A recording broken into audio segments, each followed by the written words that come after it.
झांसी में एक बार डांसर और युवक का एसडीएम की गाड़ी पर डांस करते हुए वीडियो वायरल हुआ है। घटना शाहजहांपुर थाना क्षेत्र के तालौड़ गांव की है। मामले को लेकर एसडीएम का कहना है कि उस वक्त गाड़ी बीडीए के ओएसडी साहब को अटैच की गई थी। आपको बता दें कि सोशल मीडिया पर उत्तर प्रदेश के झांसी का एक वीडियो वायरल हो रहा है, जिसे देखकर सभी लोग हैरान रह गए।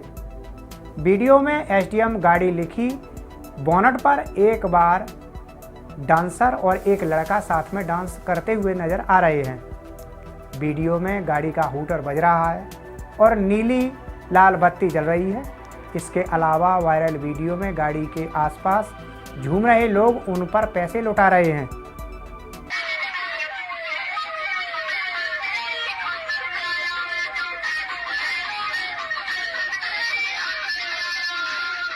बैकग्राउंड में गाना बज रहा है। गाड़ी में उत्तर प्रदेश सरकार भी लिखा हुआ है। ये गाड़ी बुंदेलखंड औद्योगिक विकास प्राधिकरण में तैनात एक एसडीएम की बताई जा रही है। वीडियो के वायरल होते ही प्रशासन ने ओएसडी और फर्म मालिक को नोटिस भी थमा दिया है। जानकारी के मुताबिक घटना शाहजहांपुर थाना क्षेत्र के तालौड़ गांव की है। गांव में एक परिवार में बच्चे का जन्मदिन था, जिसमें डांस कराने के लिए बार डांसर को बुलाया गया था। गांव में रुतबा दिखाने के लिए गाड़ी का हूटर बजाया, लाल बत्ती जलाई गई। इसी बीच एक बार गर्ल गाड़ी के बोनट पर चढ़ गई और डांस करने लगी। वहीं उसके साथ एक युवक आया और उसके साथ डांस करने लगा। इस दौरान वहां मौजूद लोगों ने इस पूरे नज़ारे का वीडियो मोबाइल में कैद कर लिया। देखते ही देखते वीडियो तेजी से वायरल हो गया। वीडियो सामने आने के बाद जांच के आदेश दिए गए हैं।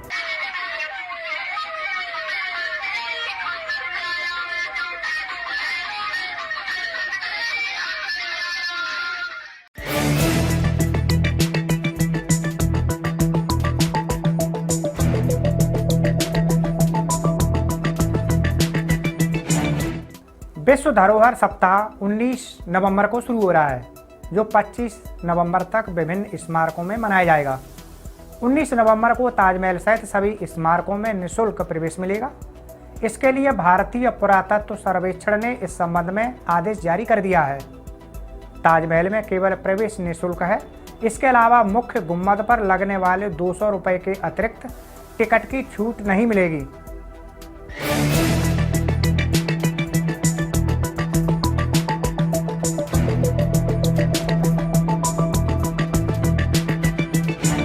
डॉक्टर राजकुमार पटेल ने बताया कि पहली बार सोरोंजी के सीताराम मंदिर से विश्व धरोहर सप्ताह के कार्यक्रम की शुरुआत हो रही है। यहाँ गुप्त काल से लेकर अब तक देश भर के विभिन्न स्मारकों, भवनों और इमारतों में रामायण से जुड़े प्रसंगों की फोटो प्रदर्शनी लगाई जाएगी। इसी के साथ ही सोरोंजी के सीताराम मंदिर पर पर्यटकों की सुविधा के लिए तैयार किए गए जन सुविधा केंद्र का लोकार्पण भी किया जाएगा। उन्होंने बताया कि विश्व धरोहर के समापन पर 25 नवंबर को अतरंगी खेड़ा में कार्यक्रम होगा, जिसमें रामायण से जुड़ी प्रदर्शनी होगी। ये पहला मौका होगा जब विश्व धरोहर सप्ताह की शुरुआत किसी विश्व धरोहर की जगह संरक्षित स्मारक से की जाएगी। धरोहर सप्ताह के अन्य दिनों में स्कूली बच्चों को जागरूक करने के लिए विभिन्न कार्यक्रम आयोजित किए जाएंगे। उत्तर प्रदेश के मैनपुरी जिले की करेल विधानसभा उपचुनाव को लेकर भाजपा के प्रदेश अध्यक्ष भूपेंद्र चौधरी ने करेल के नथू सिंह डिग्री कॉलेज में शक्ति केंद्र प्रवासियों, मंडलाध्यक्षों और प्रभारियों से संवाद किया। उन्होंने कहा कि भाजपा परिवार को नहीं, कार्यकर्ता को हमेशा सम्मान देती आई है। भाजपा कार्यकर्ता संगठन के आधार पर ही काम करता है। उन्होंने कहा कि शक्ति केंद्रों के प्रवासी अपने शक्ति केंद्र पर ही प्रवास करें। भारतीय जनता पार्टी कार्यकर्ता आधारित पार्टी है। भाजपा में कार्यकर्ता ही राष्ट्रीय अध्यक्ष और प्रदेश अध्यक्ष बनता है, जबकि अन्य दलों में परिवार को ही आगे बढ़ाने की प्रथा है। वो अपने परिवार को ही आगे बढ़ाते हैं। उन्होंने कहा कि पदाधिकारी बूथ की मजबूती पर ध्यान दें। प्रदेश अध्यक्ष ब्रज बहादुर भारद्वाज ने कहा कि सभी पदाधिकारी घर घर जाकर संपर्क करें। सरकार से लाभ लेने वाले लाभार्थियों की बूथ अध्यक्ष के साथ सूची बनाकर उनसे निरंतर संपर्क में रहें। सभी लोग ज़्यादा से ज़्यादा बूथ पर मतदाताओं से संवाद करें। प्रदेश अध्यक्ष भूपेंद्र चौधरी ने कहा कि करेल में इस बार कमल खिलने वाला है और योगी जी के नेतृत्व में प्रदेश की सभी 9 सीटों पर जीतने वाले हैं। और जिस तरह से कार्यकर्ताओं में उत्साह है, उससे ऐसा लग रहा है कि इस बार करेल में भी कमल ही खिलेगा। दलों के साथ मिलकर लड़ रहे हैं और हम उन सब सारे कामों की चर्चा कर रहे हैं जो हमें मतदान के दिन तक करने हैं। हमारी पूरी तैयारी है। योगी जी के नेतृत्व में पूरी ताकत के साथ हम 9 सीटें जीतने जा रहे हैं। वही तो करेल विधानसभा की बात की जाए, यहाँ समाजवादी पार्टी का काफ़ी अरसे से गढ़ कहा जाता है। क्या इस बार जो है भारतीय जनता पार्टी यहाँ कमल खिला पाएगी? निश्चित रूप से जिस प्रकार से हमारे कार्यकर्ताओं में उत्साह है, मैं भी गया हूँ, आया हूँ, जिस प्रकार का रेस्पॉन्स हम लोग को मिल रहा है, तो मैं निश्चित रूप से कह सकता हूँ इस बार इतिहास बना। फिल्में और वेब सीरीज देखकर हम कई बार अच्छी चीज़ें सीखते हैं, तो कई बार इससे उलट भी देखने को मिलता है। ऐसे ही कुछ मामला नोएडा से सामने आया है, जहां एक युवक ने वेब सीरीज देखकर अपने फ्लैट भर ही गांजा उगा लिया। उसने विदेश से बीज मंगाए और उनकी डार्क वेब के जरिए सप्लाई कर दी। उसने अब तक 20 पौधों से 12 लाख रुपए कमा लिए।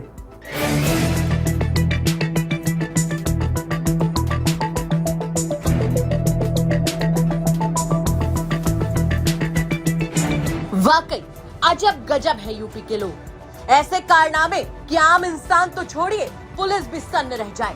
दरअसल हुआ यूं कि जब ग्रेटर नोएडा की एक सोसाइटी में नारकोटिक्स और पुलिस की संयुक्त टीम छापेमारी करने पहुंची तो उनके भी होश उड़ गए। वो सन्न रह गए, हैरान रह गए, क्योंकि अपने फ्लैट के अंदर ही राहुल नाम का शख्स हाईटेक तरीके से खेती करते पकड़ा गया। अब आप सोच रहे होंगे कि क्या बुराई जो वो अपने घर में खेती कर रहा था, तो चलिए वो भी आपको बता देते हैं। दरअसल ये शख्स अपने फ्लैट में किसी और चीज की नहीं बल्कि गांजे की खेती कर रहा था।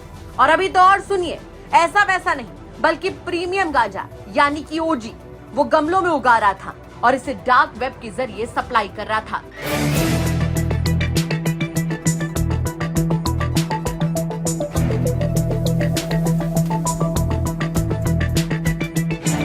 ने एक ओजी प्लांट की फार्मिंग का सेटअप अपने फ्लैट में, जो कि बीटा में एक सोसाइटी है, वहाँ पे पेनोरमा सोसाइटी है, वहाँ पे सेटअप कर रखा था। ये ओजी प्लांट जो होता है, इससे वीड जो है एक्सट्रैक्ट होता है।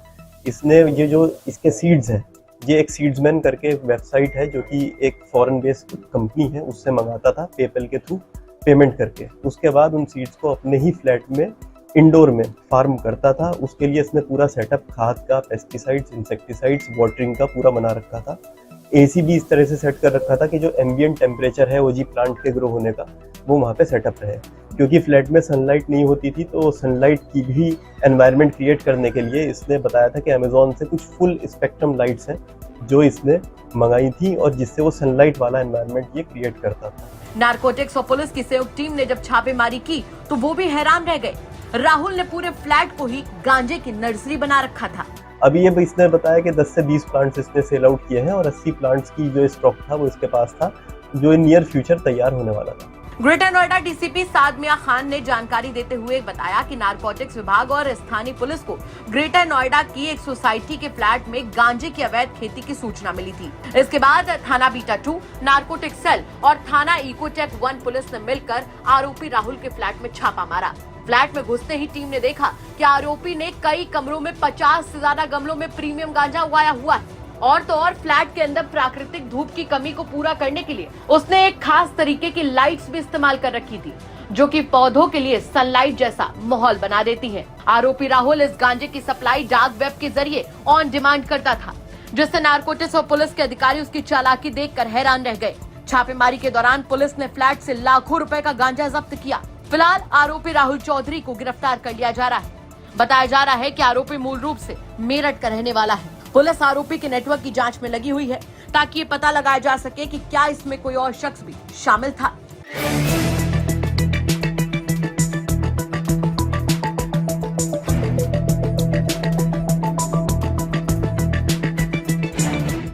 ये अब तक, जैसे कि इसने बताया पूछताछ में, अब तक पिछले 4 महीने से पहले इसने काम शुरू किया था। एक प्लांट को बनाने में इसको 100 डेज 110 दिन लगते हैं और एक प्लांट में जो लागत सारी चीज़ों की मिला के आ रही थी, इसको 5 to 6,000 की आ रही थी, जिसको 50 to 60,000 रुपीज़ में एक प्लांट को ये डार्क वेब पे अलग अलग चैट रूम्स में जाके इसने कुछ सेल भी किए हैं और आगे भी ये डार्क वेब पे ही सेल करता था। तो इस तरह से इसका पूरा ये एक बिजनेस मॉडल था जिसको बस्ट किया गया है। इसमें 80 प्लांट्स, 2 किलो गांजा और बहुत सारे असॉर्टेड इक्विपमेंट्स, केमिकल्स इसमें जो फार्मिंग में यूज़ होते थे बरामद किए हैं। राहुल से जब पुलिस ने पूछताछ की तो उसने बताया कि डार्क वेब के जरिए ऑन डिमांड गांजा बेचता था। गांजे के एक पौधे को लगाने में करीब 6-7 हज़ार रुपये का खर्च आता है। एक पौधे से 30-40 ग्राम तक ओजी निकलता है, जिसकी बाज़ार में कीमत 60 से 80 हज़ार रुपये तक होती है। यानी कि एक पौधा उगाने में जहां 7 हज़ार की लागत आती है तो वहीं 60 से 80 हज़ार का मुनाफा भी हो जाता है। एजुकेशनल बैकग्राउंड में ये इंग्लिश ग्रेजुएट है और इसने जो बताया कि इस तरह का आइडिया इसको अलग अलग टीवी सीरीज जो है नारकोटिक्स से रिलेटेड और इंटरनेट के माध्यम से इसको ये चीज़ प्राप्त हुई थी और इसने फिर ये करने का सोचा। एक प्लांट लगभग 5 to 7,000 जो है लागत आती थी, 100 डेज में तैयार होता था और 50 to 60,000 में डार्क वेब पे वो अलग अलग रेट्स पे, लेकिन रेंज यही रहती थी, सेल आउट हो जाता था। प्रयागराज में उत्तर प्रदेश लोक सेवा आयोग के सामने 11 नवंबर को शुरू हुआ प्रतियोगी छात्रों का धरना गुरुवार को चौथे दिन भी चल रहा था। मगर इस बीच यूपी लोक सेवा आयोग ने भी बड़ी बैठक बुलाई थी, जिसमें छात्रों की मांगों पर गंभीर मंथन हुआ और आखिरकार फैसला छात्रों के ही पक्ष में आया। आयोग ने छात्रों की सभी मांगे मान ली हैं। पीसीएस और आरओ प्री परीक्षा को 2 दिन में कराए जाने और नॉर्मलाइजेशन के विरोध में शुरू हुआ छात्रों का विरोध प्रयागराज के बाद अब उत्तर प्रदेश के दूसरे शहरों में भी फैलने लगा था। लखनऊ के साथ ही मेरठ, गोरखपुर, वाराणसी, जालौन और लखीमपुर खीरी समेत कई जिलों में जोरदार प्रदर्शन चला। प्रयागराज में यूपीपीएससी के बाहर का नजारा और भी भयानक था। बड़ी संख्या में पुलिस बल अभ्यर्थियों को रोकने के लिए बल प्रयोग कर रहे थे। ऐसा लग रहा था कि प्रयागराज में यूपीपीएससी भवन के बाहर का इलाका छावनी में तब्दील हो चुका है। फिर प्रदर्शन करने वाले छात्रों की तरफ से इतना जोर लगाया गया कि पुलिस की बैरिकेडिंग टूट गई। पुलिस ने उन्हें धरना स्थल पर जाने से रोकने का प्रयास किया, लेकिन नाकाम रहे। उधर यूपीपीएससी के बाहर छात्रों के प्रदर्शन के बीच अंदर बोर्ड की भी बड़ी बैठक चल रही थी। यूपीपीएससी की ओर से आरओ परीक्षा के 2 दिन में कराए जाने और पेपर्स के नॉर्मलाइजेशन के मसले पर चर्चा की गई। छात्रों ने बोर्ड के फैसले का विरोध शुरू कर दिया था। सोमवार सुबह 11 बजे से अभ्यर्थी बोर्ड कार्यालय पर जुटकर प्रदर्शन कर रहे थे। प्रदर्शन पर यूपी की राजनीति भी खासी गरमाई हुई थी। सपा अध्यक्ष अखिलेश यादव, बसपा अध्यक्ष मायावती से लेकर भाजपा नेता बृजभूषण शरण सिंह और जौनपुर के पूर्व सांसद धनंजय सिंह ने छात्रों के आंदोलन का समर्थन किया था। छात्रों के आंदोलन को अखिलेश यादव का भी समर्थन मिला था।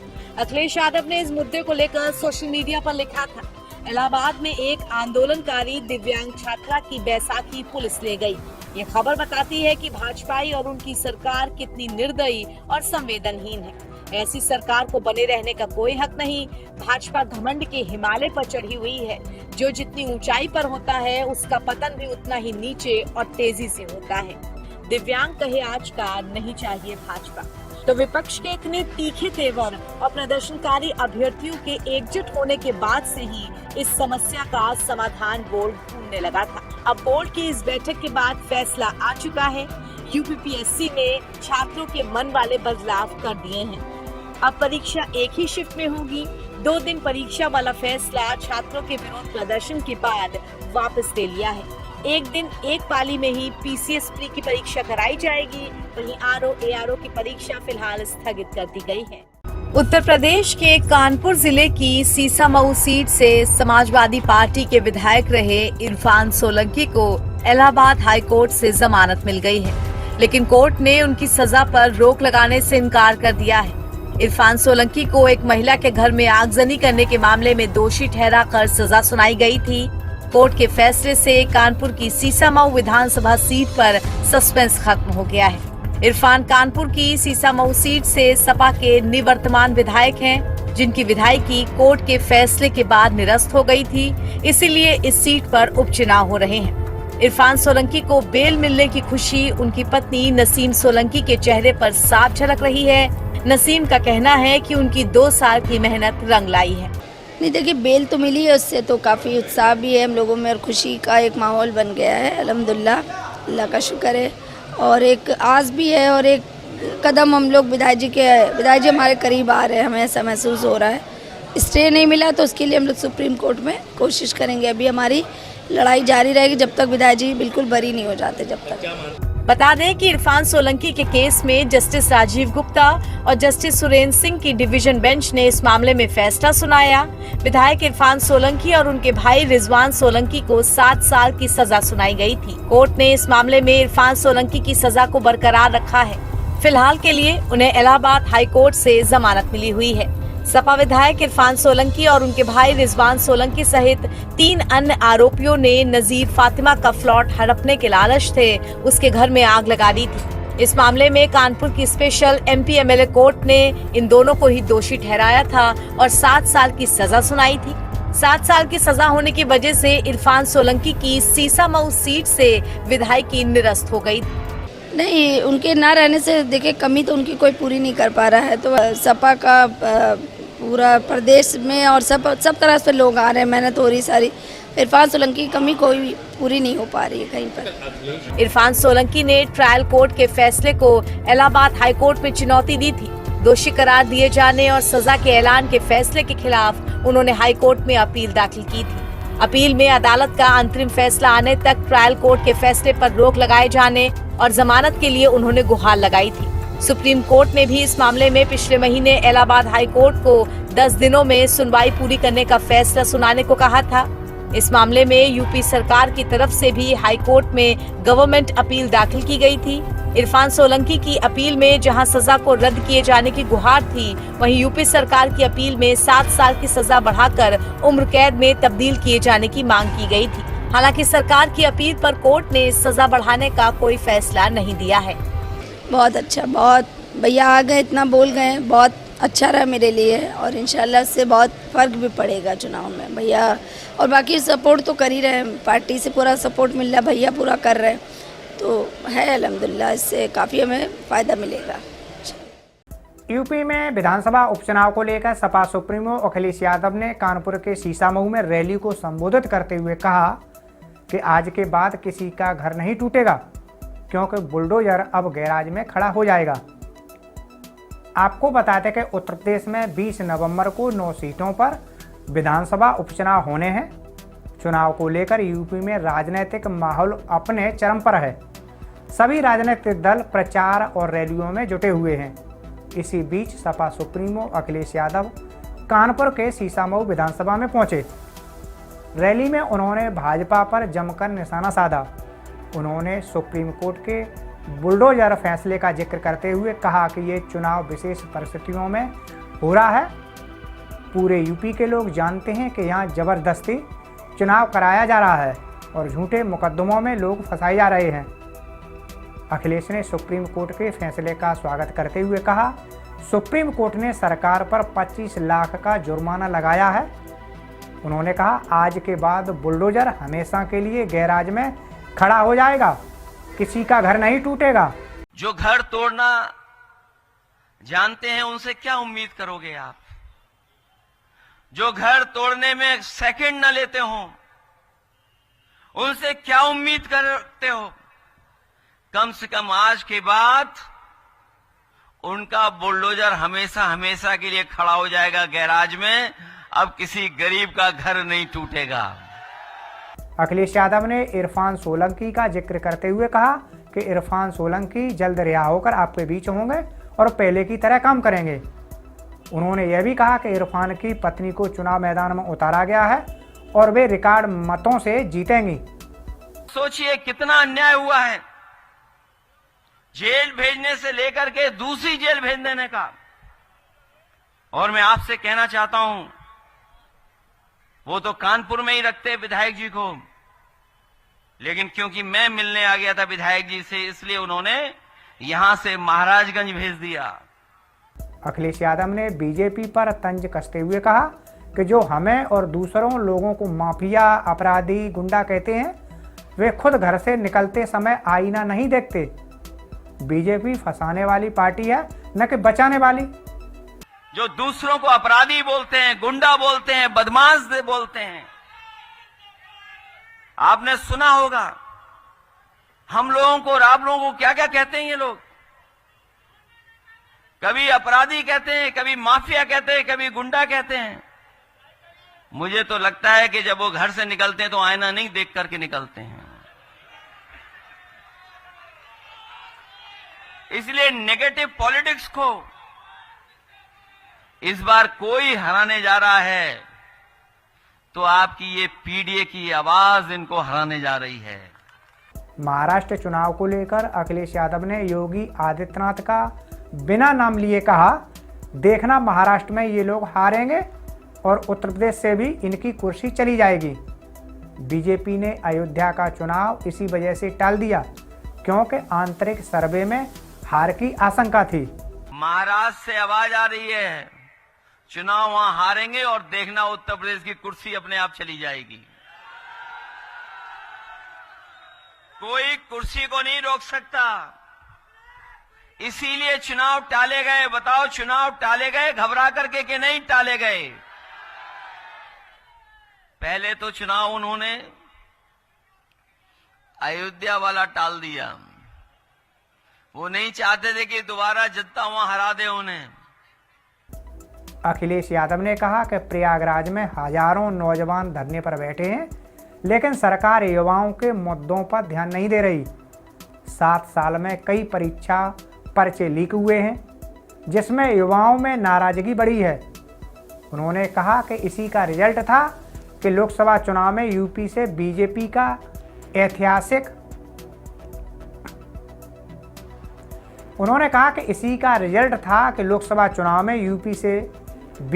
को ऐतिहासिक हार मिली। आज सबसे बड़ा सवाल ये खड़ा हो गया है कि नौजवान हजारों की संख्या में धरने पर बैठा है प्रयागराज में। वो नौजवान कह रहा है कि हमें परीक्षा कराओ, हम परीक्षा देने के लिए तैयार हैं। लेकिन ये सरकार पता नहीं क्यों परीक्षा कैसी कराना चाहती है। जो लोग नारा दे रहे हैं कि वन नेशन वन इलेक्शन, जो नारा देते हैं 1 नेशन 1 इलेक्शन, बताओ परीक्षा नहीं करा पा रहे हैं। परीक्षा में न जाने कौन सा बदलाव चाहते हैं। ये योगी सरकार अनुपयोगी है और जो अयोग्य है, आयोग बन करके खड़ा है। वो नौकरी नहीं दे पा रहा, वो परीक्षाएं नहीं करा पा रहा। और सोचिए पर्चे कितने लीक हुए थे, याद है आपको कि नहीं याद है? 7 साल में इतने कभी परीक्षा लीक नहीं हुए पेपर जितने इस सरकार में पेपर लीक हुए थे। और लगातार पेपर लीक हुए थे और उसका परिणाम यह हुआ था कि नौजवानों ने उत्तर प्रदेश के लोकसभा के चुनाव में जनता का साथ लेकर के इनके खिलाफ मतदान कर करके ऐतिहासिक हार दिलाई थी उत्तर प्रदेश से। यूपी माध्यमिक शिक्षा परिषद की हाई स्कूल और इंटरमीडिएट की बोर्ड परीक्षा के लिए ऑनलाइन 244 परीक्षा केंद्रों की सूची रविवार को जारी कर दी गई। इस बार उन विद्यालयों को भी परीक्षा केंद्र बनाया गया है जिन पर यूपी टेट और डीएलएड की परीक्षा में नकल कराने के आरोप हैं। और तो और नकल कराने के मामले में प्रिंसिपल प्रबंधक बाबू तक जेल जा चुके हैं। ऐसे में नकल विहीन परीक्षा कराने का सवाल उठना बड़ा ही कठिन लगता है। नकल पर पूरी तरह पाबंदी लगाने को संकल्पित माध्यमिक शिक्षा विभाग इस पर अंकुश कैसे लगा पाएगा? ये प्रश्न अब पारदर्शिता की चाहत रखने वालों के जेहन में कौंध रहा है। आजमगढ़ में यूपी बोर्ड परीक्षा के लिए 244 केंद्रों की सूची जारी हो चुकी है। इस बार हाई स्कूल इंटर के 1,77,000 छात्र छात्राएं परीक्षा में हिस्सा लेंगे। बोर्ड द्वारा जारी 244 परीक्षा केंद्रों की सूची में 5 ऐसे विद्यालय हैं जिन पर नकल कराने का आरोप है।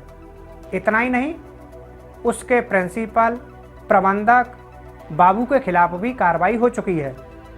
परीक्षा में नकल कराने के मामले में जिन विद्यालयों के नाम सामने आए हैं उनमें Harishchandra intermediate college Azampur, Mahashiv Shakti inter college Khemupur, modern inter college Bhaduli, Rajendra Smarak inter college सेठवल रानी की सराय, शेख रहमत इंटर कॉलेज रानी की सराय शामिल हैं। आजमगढ़ में बोर्ड द्वारा ऑनलाइन जो फीडिंग होती है उसके क्रम में 244 सेंटर बन गए हैं। तो 244 सेंटर और 14 तारीख तक 14 नवंबर तक अंतिम तिथि दी गई है। अगर सेंटर में किसी प्रकार की कोई विसंगत है उसको दूर करने के लिए, तो हम लोगों ने जो है उसका पत्र भी जारी कर दिया और पेपर के माध्यम से विज्ञप्ति भी निकाल दिया कि बोर्ड द्वारा निर्धारित प्रोफार्मा पे उसको भर के और यूपीएनएसपी की वेबसाइट पे इसको सेंड करके और इस कार्यालय में जमा करें किया। कितने छात्र छात्राएं? लगभग आजमगढ़ जनपद में हाई स्कूल इंटर मिला के 1,68,64,000 के लगभग छात्र छात्रा है। हाई स्कूल इंटर छात्र छात्राओं सभी मिला दोनों मिला के। हाँ, पिछले वर्ष से इस बार? पिछली बार से बढ़े हैं, लगभग 4,000 संख्या बढ़ी। सर जो सेंटर बनाए गए उसमें 5 सेंटर ऐसे हैं जो दीवार हैं, जो किसी एग्जाम में नकल कराती है पकड़े गए तो उनकी फिर आ गया सूची में नाम। अब उसी पे आपत्ति ली जा रही है। 14 तारीख तक आपत्ति देनी है। आपत्ति के क्रम में जो है सेंटर नहीं बनेंगे, जिनपे निर्धारित हो गया है तो सेंटर नहीं बनेंगे। सेंटर नहीं बन पाएगा। नहीं बनेंगे। तो नकल रही परीक्षा और इसका कराई जाएगी? बिल्कुल कराई जाएगी, हर बार जैसे होता है इस बार भी कराया जाएगा। तैयारी। सड़क पर बैठे कांग्रेसी धरना दे रहे थे। कोतवाल साहब पहले तो उनको उठाने लगे, थोड़ा धक्का मुक्की हुई। इसके बाद कोतवाल साहब इतना गर्मा गए कि बहस करते करते अचानक अपनी ही वर्दी फाड़ने लगे। इंस्पेक्टर साहब की यह हरकत किसी ने अपने कैमरे में कैद कर ली, जिसका वीडियो सामने आने के बाद अब साहब की खूब फजीहत हो रही है। उत्तर प्रदेश के सुल्तानपुर कलेक्ट्रेट में एक अजीब घटना हुई। यहाँ कांग्रेस के प्रदर्शन के दौरान पहुंचे नगर कोतवाल खुद अपनी वर्दी फाड़ते नजर आए। इस घटना का वीडियो सोशल मीडिया पर तेजी से वायरल हुआ। इस घटना के संबंध में जब सुल्तानपुर के सीओ सिटी प्रशांत सिंह से पूछा गया तो वो भी बड़ी सफाई के साथ इस सवाल को इग्नोर कर गए।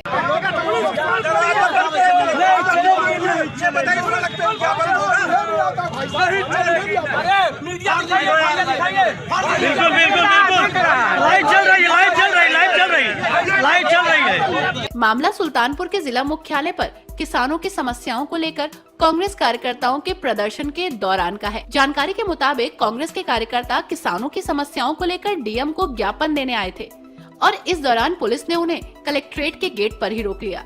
इस बात को लेकर कांग्रेस कार्यकर्ताओं और पुलिस के बीच तीखी नोकझोंक हुई। बताया जा रहा है कि इस दौरान कांग्रेस के एक नेता का कुर्ता फट गया और इसके बाद आक्रोशित कांग्रेसी वहीं गेट पर धरने पर बैठकर प्रदर्शन करने लगे।